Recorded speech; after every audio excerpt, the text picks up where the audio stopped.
CSS environmental science के syllabus का second chapter है सस्टेनेबल डेवलपमेंट इश्यूज, यानी वो हर्डल्स और ऑब्स्टेकल्स जो सस्टेनेबल डेवलपमेंट गोल्स को अचीव नहीं होने देते, या वो इश्यूज जिनकी मौजूदगी में हम सस्टेनेबिलिटी अचीव नहीं कर सकते। सस्टेनेबिलिटी का मतलब है रिसोर्सेज को वाइजली यूज करना, अक्लमंदी से यूज करना, इस्तेमाल करना।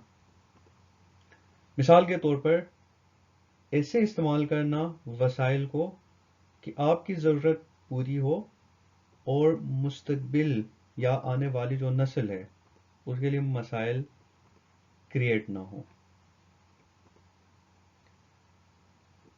तो सस्टेनेबल डेवलपमेंट गोल्स जो हैं वो है conservation of environment, green technology को प्रमोट करना, इंडस्ट्रीज को ग्रीन करना और ग्रीन डेवलपमेंट प्रोजेक्ट्स लगाना। क्योंकि सस्टेनेबिलिटी का जो कोर मकसद है वो एनवायरनमेंट, सोसाइटी और इकोनॉमी को इंटीग्रेट करना है, यानी सोसाइटी के अंदर ऐसी डेवलपमेंट लेके आना जिससे इकोनॉमी भी बेहतर हो और एनवायरनमेंट भी कंजर्व रह सके। अगर हम इश्यूज की बात करें सस्टेनेबिलिटी के अंदर, तो अगर आप इंडस्ट्रियलाइजेशन के थ्रू, मैसिव इंडस्ट्रियलाइजेशन के थ्रू अपनी इकोनॉमी तो बेहतर करते हैं, लेकिन उसकी वजह से इन्वायरमेंटल डिग्रेडेशन होती है, माहौल तबाह होता है, मौसमियाती तब्दीली के ज़रिए सोशल सेक्टर, नेचुरल सेक्टर तबाह होता है, तो वो सस्टेनेबिलिटी नहीं है। तो इस चैप्टर में वो इश्यूज डिस्कस करते हैं जिसकी वजह से सस्टेनेबल डेवलपमेंट गोल्स मुतासिर होते हैं या वो गोल्स हम अचीव नहीं कर पाते। अगर हम इन इश्यूज की बात करें तो सबसे बड़ा इशू पॉपुलेशन ग्रोथ का है। 1.1% आबादी सालाना बढ़ रही है दुनिया में, और उसकी वजह से सस्टेनेबल डेवलपमेंट के तमाम डायनेमिक्स मुतासिर होने, इफेक्ट हो रहे हैं उससे। Population growth effect virtually all development objectives, consumption से लेकर प्रोटेक्शन तक और फिर सोशल प्रोटेक्शन तक, तमाम डायनेमिक्स पॉपुलेशन ग्रोथ की वजह से मुतासिर होते हैं। जैसे देखें, जितनी ज़्यादा पॉपुलेशन होगी उतनी ज़्यादा कंजम्पशन होगी, लोग इतना ज़्यादा कंज्यूम करेंगे इन टर्म्स ऑफ फूड, और फिर ज़्यादा फूड कंजम्पशन की वजह से क्या होता है, सॉलिड वेस्ट जनरेट होगा। और दूसरी तरफ व्हीकुलर जो फ्यूल है, पेट्रोकेमिकल्स हैं, उनकी कंजम्पशन की वजह से व्हीकुलर एमिशन बढ़ेगा। तो जितनी ज़्यादा आबादी होगी उतना ज़्यादा कंजम्पशन, और उसी हिसाब से पोल्यूशन और सॉलिड वेस्ट जनरेट होगा, जिसकी वजह से इन्वायरमेंटल डिग्रेडेशन होती है।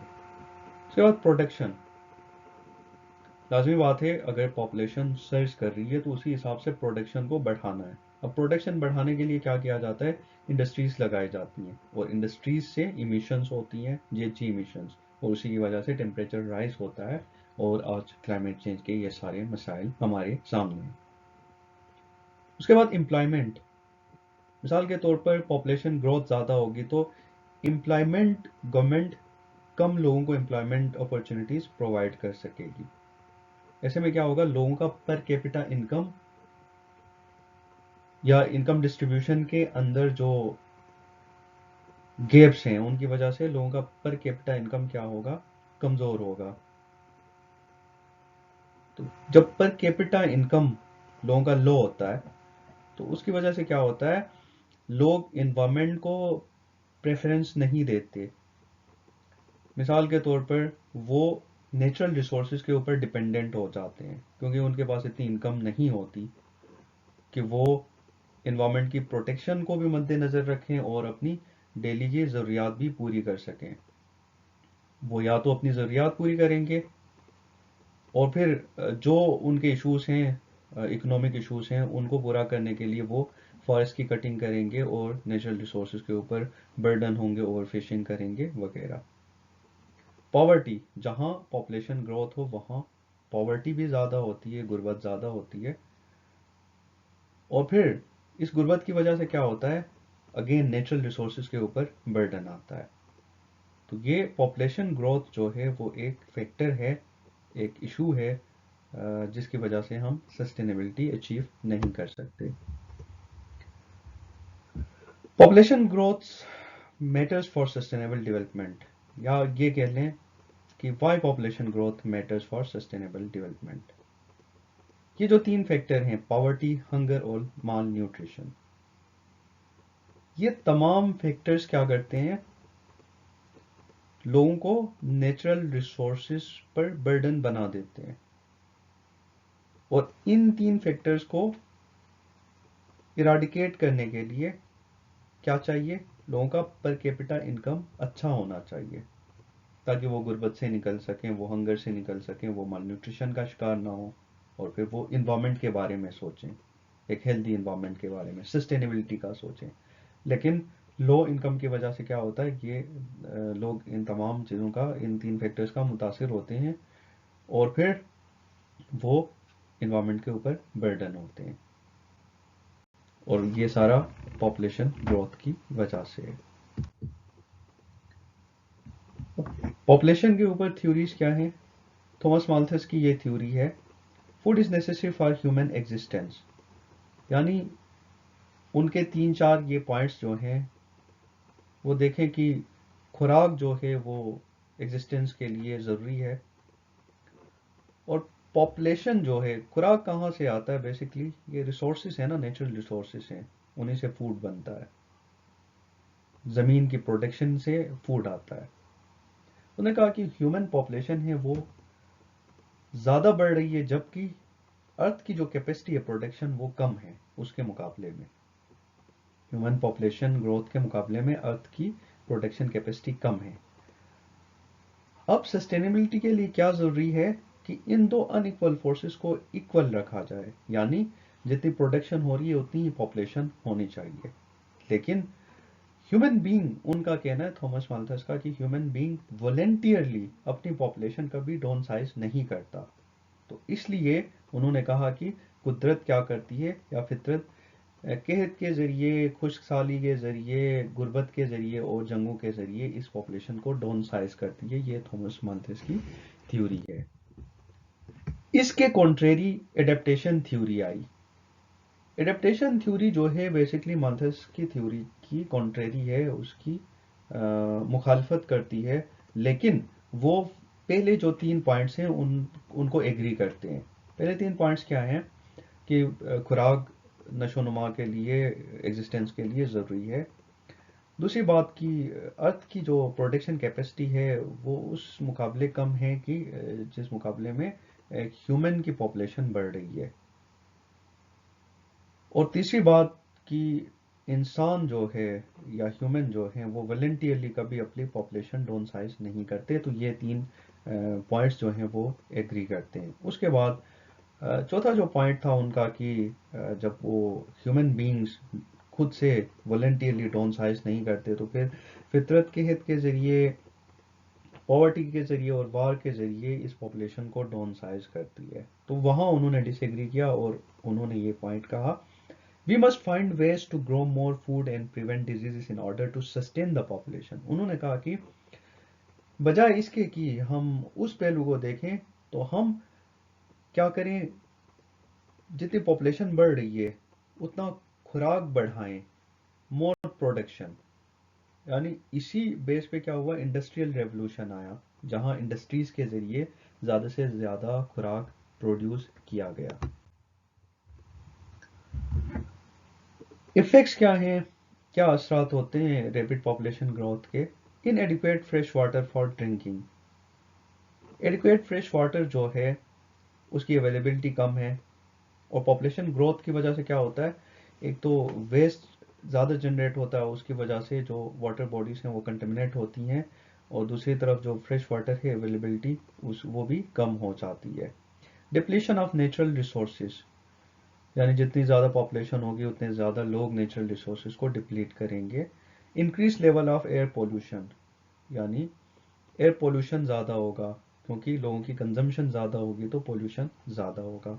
डिफॉरेस्टेशन, लोग फॉरेस्ट कटिंग करेंगे अपनी ज़रूरियात के लिए, खुराक के लिए और दीगर हाउस होल्ड एक्टिविटीज़ के लिए। ग्लोबल वार्मिंग, जैसे पोल्यूशन ज़्यादा होगा तो टेम्परेचर राइज होगा, वैसे में ग्लोबल वार्मिंग होगी। स्पीशीज एक्सटिंक्शन, यानी जो स्पीशीज हैं वो एक्सटिंक्ट होंगी क्योंकि लोग उनको ज़्यादा कंज्यूम करेंगे for medicines, for food and for other activities. Sustainable development goals का जो दूसरा इशू है वो है पॉवर्टी। पॉवर्टी के बारे में यूएन क्या कहता है? Inequalities in income distribution and access to productive resources, basic social services, opportunities, markets and information have been on rise worldwide, causing an exacerbating poverty. Productive resources तक एक्सेस ना होना, यानी अगर कोई गवर्नमेंट अपने सिटीजन्स को इक्वल अपॉर्चुनिटीज नहीं दे सकती कि हर बंदा उससे अपनी इनकम जनरेट कर सके, ऐसे मार्केट्स अवेलेबल नहीं है, इंडस्ट्रीज नहीं है, फैक्ट्रीज नहीं है और इन्वेस्टमेंट की अपॉर्चुनिटीज नहीं है, अमीर गरीब की जो इनकम है वो बराबर नहीं है, तो वहाँ वो इलाके गुर्बत का शिकार हो जाते हैं। और जैसे ही ये गुर्बत का शिकार होते हैं तो फिर इस पॉवर्टी की वजह से वो नेचुरल रिसोर्सेज के ऊपर बर्डन होते हैं और इन्वायरमेंटल डिग्रेडेशन होती है, तो इकोनॉमी भी मुतासर होती है। अब इस गुर्बत के कॉजेज़ क्या हैं? वॉर एंड पॉलिटिकल इंस्टेबिलिटी, जब जंग होती है या पॉलिटिकल इंस्टेबिलिटी होती है तो उसकी वजह से गुर्बत आती है। मिसाल के तौर पर यूक्रेन और रशिया वॉर की वजह से ऑयल प्राइसेस हैं वो हाइक पर हैं और उसकी वजह से कमोडिटीज़ की प्राइस इंक्रीज हुई हैं, तो लोगों का पर कैपिटा इनकम वैसे ही लो होता है तो वो फिर गुर्बत का शिकार हो जाते हैं। नेशनल डेट की वजह से पॉवर्टी आती है, डिस्क्रिमिनेशन एंड सोशल इनइक्वालिटी की वजह से और नेचुरल डिज़ास्टर्स की वजह से, जब फ्लड्स आते हैं, सुनामी हो या अर्थक्वेक हो, इस तरह के नेचुरल डिज़ास्टर्स की वजह से गवर्नमेंट की प्रायोरिटीज़ चेंज हो जाती है। गवर्नमेंट का जितना इकोनॉमिक बजट है वो सारा वहाँ लग जाता है, तो उसकी वजह से दूसरे जो डेवलपमेंट या सोशल डेवलपमेंट के काम हैं उसकी तरफ गवर्नमेंट्स तवज्जो नहीं दे सकती, जिसकी वजह से गुर्बत आती है। अब पॉवर्टी और सस्टेनेबिलिटी का क्या ताल्लुक है? Poor are dependent mainly on natural resources, degraded rural environment. ठीक है, जो गरीब होते हैं, जो पुअर हैं, जिनके पास इतनी इनकम नहीं होती कि वो अपना दिन निकाल सकें, अपनी खुराक का इंतज़ाम कर सकें, बच्चों को पढ़ा सकें ईज़िली, वो फिर इन रिक्वायरमेंट्स को मीट करने के लिए नेचुरल रिसोर्सेज के ऊपर वो डिपेंडेंट हो जाते हैं। इसीलिए जो रूरल एरियाज़ है वहाँ ये इनकम अपॉर्चुनिटीज़ ज़्यादा ना होने की वजह से वो अपनी इनकम कहाँ से जनरेट करते हैं या इकोनॉमी कहाँ से जनरेट करते हैं? थ्रू फिशिंग, ओवर फिशिंग करके ओवर ग्रेजिंग कराते हैं लाइफ स्टॉक को, वो इम्प्रूव करने के लिए, और फिर वो फॉरेस्ट की कटिंग करते हैं, डिफॉरेस्टेशन करते हैं। तीसरा जो इशू है वो biodiversity loss and it's conservation, यानी बायोडाइवर्सिटी लॉस जो है वो एक सस्टेनेबल डेवलपमेंट गोल्स का एक इशू है और इसकी कंजर्वेशन ज़रूरी है अगर हम सस्टेनेबिलिटी की तरफ जाना चाहते हैं।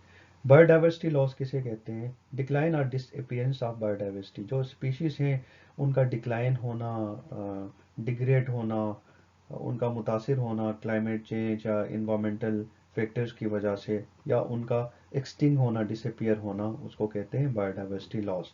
UN submits in 2019 that out of 8 million 1 million species are at danger. Different factors की वजह से ये जो स्पीशीज हैं वो क्या हैं, एट रिस्क हैं, एट रिस्क ऑफ एक्सटिंक्शन, यानी वो एक्सटिंग होने के दहाने पर है।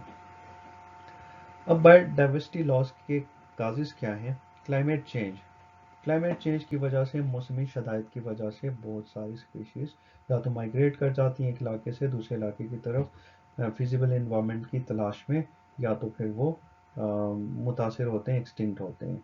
पोल्यूशन की वजह से, अगेन पोल्यूशन की वजह से काफ़ी स्पीशीज़ पोल्यूशन को रेजिस्ट नहीं कर सकते हैं और वो एक्सटिंक्ट हो जाती हैं।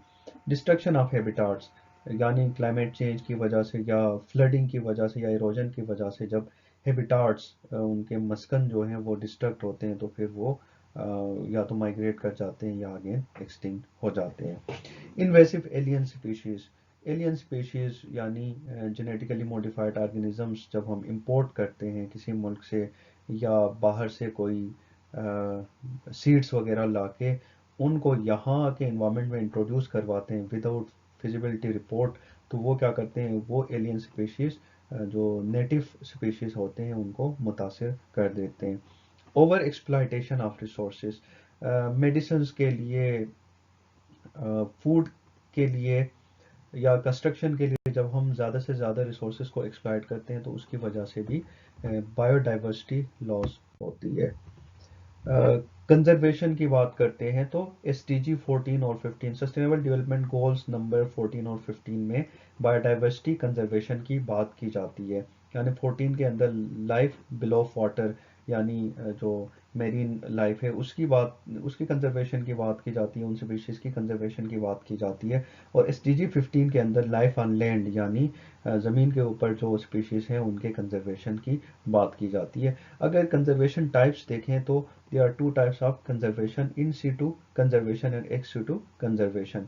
in situ conservation का क्या मतलब है, यानी ऐसी कंजर्वेशन जो स्पीशीज को उनके नेचुरल हैबिटाट के अंदर रख के कंजर्व करना, within their natural habitats. यानी मिसाल के तौर पर कोई स्पीशी है, चाहे वो प्लांट स्पीशी हो या एनिमल स्पीशी हो, उसको उसी के नेचुरल हैबिटाट में प्रोटेक्ट करना, उसको इन सिटू कंजर्वेशन कहते हैं। और इसकी एग्जांपल्स हैं नेशनल पार्क्स, यानी एक एरिया है, वहाँ कोई नायाब जानवर है या कोई नायाब दरख्त हैं, तो उसको नेशनल पार्क डिक्लेयर करना ताकि वो अपनी जगह ही प्रोटेक्शन पा सकें और कंजर्व हो सकें, उसको कहते हैं इन सिटू कंजर्वेशन। और wildlife sanctuaries, biosphere reserve, game reserves और national parks in situ conservation की एग्जांपल्स हैं।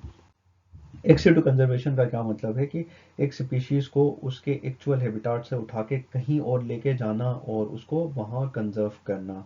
जैसे breeding and maintenance in artificial ecosystem, यानी ब्रीडिंग कराने के लिए आप लेबॉर्ट्री में उसको कंजर्व करें, जूस के अंदर आप उसको प्रोटेक्ट करते हैं, नर्सरीज बनाते हैं, वहाँ प्लांट स्पीशीज को आप प्रोटेक्ट करते हैं, बोटेनिकल गार्डन्स बनाते हैं और बोटेनिकल जो स्पीशीज हैं उनको वहाँ कंजर्व करते हैं। तो इसका मतलब है कि आप कहीं और से उन स्पीशीज को उठा के कहीं और लेके जा रहे हैं और वहाँ उनकी जो कंजर्वेशन कर रहे हैं उसको कहते हैं ex situ conservation.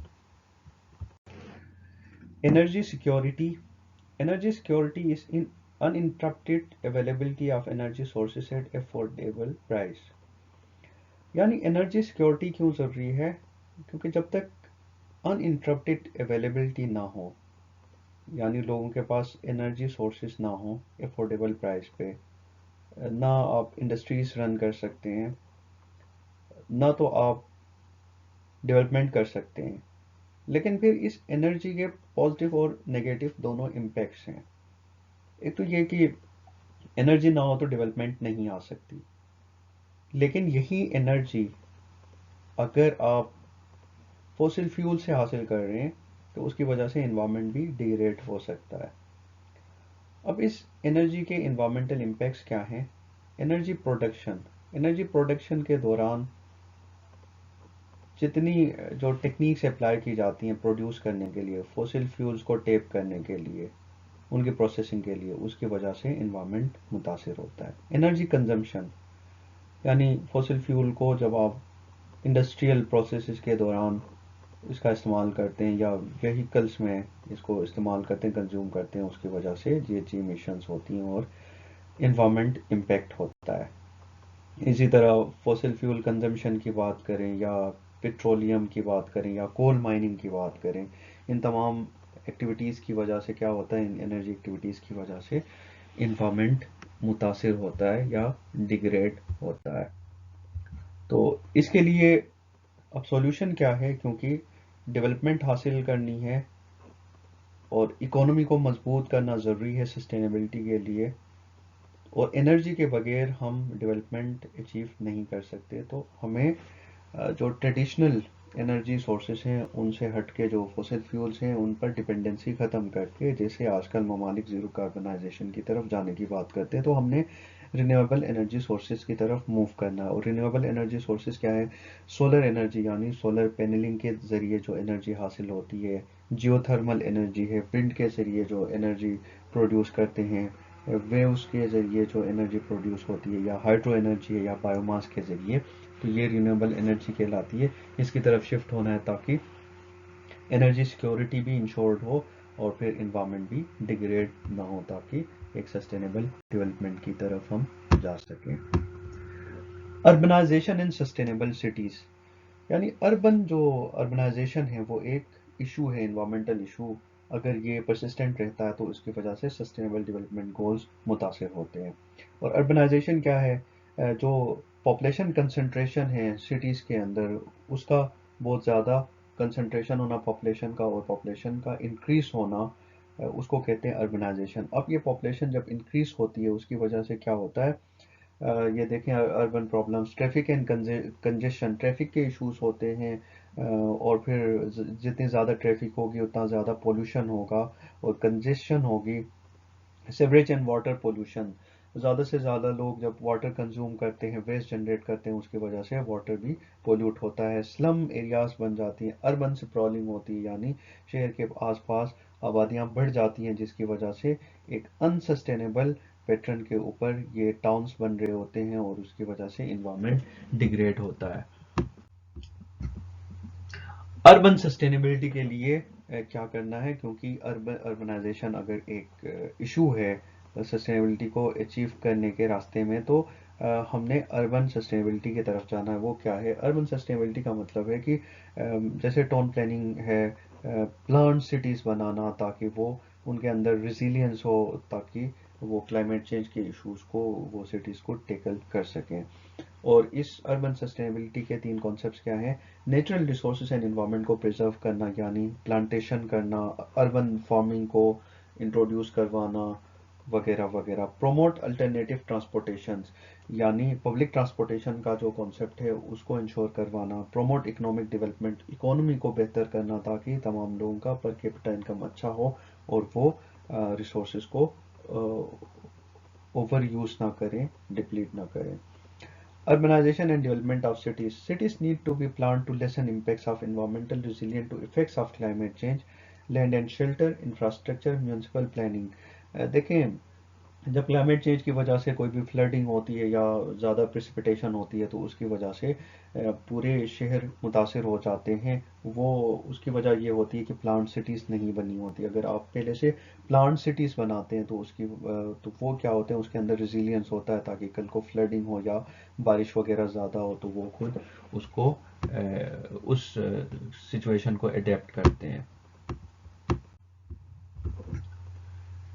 Carrying capacity, carrying capacity क्या है? Species average population size in a particular habitat. The population size is limited by environmental factors, adequate food, shelter, water. Carrying capacity and population are interlinked. मिसाल के तौर पर किसी भी जो environment है उसमें जो species होती हैं वो adequate food, shelter और water पर dependent होते हैं। मिसाल के तौर पर एक जगह इतनी ही पॉपुलेशन सस्टेन कर सकती है जितना वहाँ उस पॉपुलेशन के लिए खुराक अवेलेबल है, जितना शेल्टर होगा, जितना पानी होगा। अगर इन 3 फैक्टर्स की अवेलेबिलिटी से ज़्यादा वहाँ पॉपुलेशन होगी तो वहाँ क्या होगा? रिसोर्सेज ओवरली यूटिलाइज होंगे, वहाँ रिसोर्सेज की डिप्लीशन होगी और एक्सप्लॉयटेशन होगी। ऐसे में इन्वायरमेंट डिग्रेड हो जाता है। इकोलॉजिकल फुटप्रिंट, इकोलॉजिकल फुटप्रिंट का मतलब है human needs food, shelter, heating. ये हमारी ज़रूरत है, खुराक की ज़रूरत है, हीटिंग की ज़रूरत है और शेल्टर की ज़रूरत है। और इन ज़रूरियात को कौन पूरा करता है? इकोलॉजिकल रिसोर्सेज, जो फॉरेस्ट है, वाटर रिसोर्सेज हैं, प्लांट्स हैं और दीगर इकोलॉजिकल सर्विसेज हैं, वो हमें फूड प्रोवाइड करते हैं, शेल्टर देते हैं, हीटिंग का सामान फराहम करते हैं। लेकिन जब हम इन तमाम रिसोर्सेज को यूटिलाइज करते हैं तो इससे इमिशंस होती हैं, कार्बन इमिट होता है। तो इस हम जितना रिसोर्सेज यूज़ करते हैं, एक इलाका जितने रिसोर्सेज यूज़ करता है और उससे जो इमिशंस होती हैं उसकी कैलकुलेशन को कहते हैं ecological. Food security, sustainable development goals को अचीव करने के लिए ज़रूरी है कि फूड सिक्योरिटी को इंश्योर कर पाया जाए। यूएन की डेफिनेशन के मुताबिक फूड सिक्योरिटी का मतलब है कि लोगों को इतना खुराक मिले कि वो अपना दिन गुजार सकें और उसके अंदर डाइटरी नीड्स पूरे हों और वो खुराक हेल्दी हो। और इसके कंपोनेंट्स क्या हैं? अवेलेबिलिटी, एक्सेस, यूटिलाइजेशन, स्टेबिलिटी और उसके अंदर न्यूट्रिशनल वैल्यूज पूरे हों। जो फूड सिक्योरिटी है उसके लिए थ्रेट्स क्या हैं? पॉपुलेशन ग्रोथ, जितनी ज़्यादा पॉपुलेशन होगी, पॉपुलेशन इंक्रीज होने की वजह से क्या होगा? एक तो खुराक की अवेलेबिलिटी कम होगी, या तो दूसरी तरफ लोग जब इन प्लांट स्पीशीज को ओवरली यूटिलाइज करते हैं जहाँ से फूड बनता है तो वो भी एक्सप्लॉइट हो जाते हैं। इंक्रीज डिमांड ऑफ फूड, खुराक की डिमांड जो है वो इंक्रीज होगी। फूड प्राइस, यानी जितनी ज़्यादा डिमांड इंक्रीज होगी इसी तरह फूड की प्राइसेस जो हैं वो अप हो जाएंगी, तो लोग उसको खरीद नहीं सकेंगे, तो फूड इनसिक्योरिटी का खतरा होगा।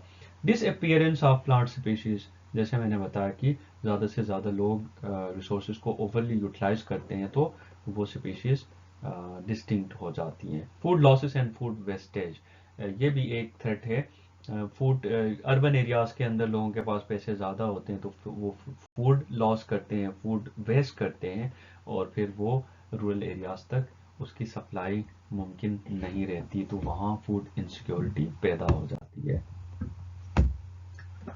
Food security and sustainable agriculture, अब इस फूड सिक्योरिटी को इंश्योर कराने के लिए क्या किया जाए और सस्टेनेबल एग्रीकल्चर क्या है? यानी सस्टेनेबल एग्रीकल्चर का मतलब है कि एग्रीकल्चर के अंदर वो प्रैक्टिसेस इंट्रोड्यूस करवाना, ग्रीन टेक्नोलॉजी इंट्रोड्यूस करवाना ताकि इन्वायरमेंट भी डिग्रेड ना हो और फूड सिक्योरिटी जो है वो भी इंश्योर्ड रहे। इसके लिए क्या करना है? इम्प्रूव लाइवलीहुड, लाइवलीहुड को इम्प्रूव करना है। एम्पावर मार्जिनलाइज स्टेक होल्डर्स, यानी मार्जिनलाइज जो स्टेक होल्डर्स हैं वो उनको एम्पावर करना है। यहाँ स्टेक होल्डर्स का क्या मतलब है? फार्मर्स हैं, उनको एम्पावर करना है, उनको नॉलेज देना है, उनको टेक्नोलॉजी प्रोवाइड करनी है। मेंटेन द इन्वायरमेंट, यानी ऐसे प्रैक्टिसेस करनी है जिसकी वजह से जो एग्रीकल्चर लैंड है या एग्रीकल्चर इन्वायरमेंट है वो मेंटेन रह सके, वो डिग्रेड ना हो। इंक्रीज प्रोडक्टिविटी, प्रोडक्टिविटी को बढ़ाना है। एक ज़मीन है उसका उसकी जो यील्डिंग कैपेसिटी है वो बढ़ानी है ताकि फूड सिक्योरिटी इंश्योर कराई जा सके। Manage access and flow of knowledge, यानी रिसर्च और नॉलेज का जो फ्लो है उसका एक्सेस होना चाहिए, किसान के पास भी एक्सेस होना चाहिए, कॉमन लोगों के पास भी उसका एक्सेस होना चाहिए ताकि फूड सिक्योरिटी इंश्योर रह सके। इकोलॉजिकल रिस्टोरेशन, इकोलॉजिकल रिस्टोरेशन जो है वो रिकवरी ऑफ डिग्रेडेड इकोसिस्टम, यानी कहीं पे कोई इन्वायरमेंट डिग्रेड हुआ है इरोजन की वजह से, कहीं पे कोई फॉरेस्ट डिग्रेड हुआ है डिफॉरेस्टेशन की वजह से, उसको दोबारा रिकवर करना, इसको कहते हैं इकोलॉजिकल रिस्टोरेशन। ये क्यों ज़रूरी है? इसलिए ज़रूरी है कि जब आप इन डैमेज्ड इन्वायरमेंट को, इकोलॉजिकल साइट्स को रिकवर करते हैं तो इसका मतलब है कि आप नेचुरल रिसोर्सेज को रिकवर कर रहे हैं जो किसी ज़माने में ह्यूमन एक्टिविटीज़ की वजह से मुतासिर हुए थे और उनकी वजह से सस्टेनेबिलिटी अचीव नहीं हो पा रही थी।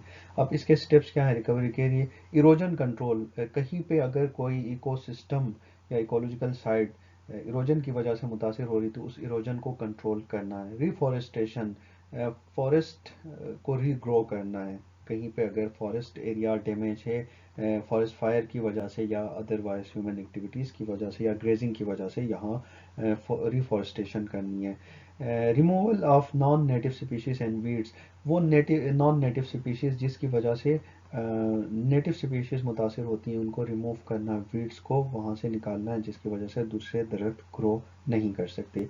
रिविजिटेशन ऑफ डिस्टर्ब्ड एरियाज़, यानी ओवर ग्रेजिंग की वजह से जो एरियाज़ डिस्टर्ब हुए हैं उनकी रिविजिटेशन करना। Range improvement for targeted species, यानी ऐसे स्पीशीज़ जिनका जो हैबिटाट है वो मुतासिर हुआ है क्लाइमेट चेंज की वजह से या इन्वायरमेंटल डिग्रेडेशन की वजह से, तो उनकी रेंज को इम्प्रूवमेंट के लिए उनके हैबिटाट को रीबिल्ड करना है, रिकवर करना है। और ये इकोलॉजिकल रिस्टोरेशन की वजह से क्या होगा, it is a mean of conserving biodiversity and sustaining livelihood. इसकी वजह से एक तो बायोडाइवर्सिटी कंजर्व होगी और दूसरी तरफ सस्टेनेबिलिटी हम अचीव कर सकेंगे।